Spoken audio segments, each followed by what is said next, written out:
Hello friends, mythology story number 91 Navdurga. तो story continue करते हैं कि शिव के ऊपर पाँव रखने से जो देवी को गिल्टी फील हुआ, क्योंकि शिव उनके पति है और उन्होंने उन पे पाँव रख करके एक तरीके से शिव का अपमान कर दिया था।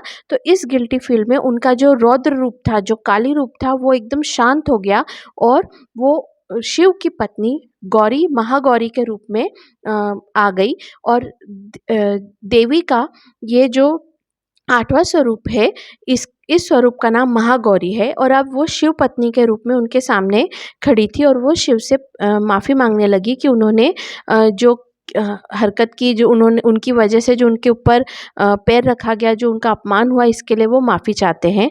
तब शिव ने कहा कि तुम आपके क्रोध को शांत करने के लिए ही मुझे ये करना पड़ा, इसलिए आप है गिल्टी फ़ील मत करो और युद्ध के लिए तैयार हो जाओ, क्योंकि अब शक्ति के साथ में शिव भी मिल करके असुरों का संहार करने के लिए युद्ध करेंगे।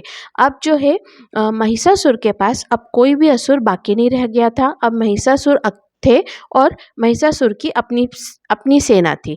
तो अब महिषासुर जो है वो अपनी सेना के साथ अब फाइनली युद्ध करने देवी के सामने आए।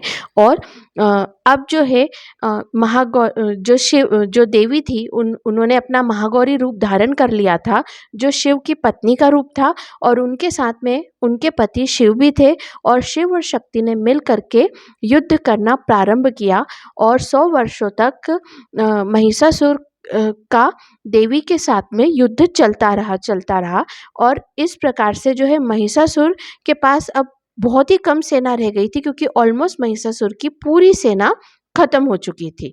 तो ये स्टोरी यहीं एंड करते, मिलते हैं नेक्स्ट स्टोरी में। Okay bye.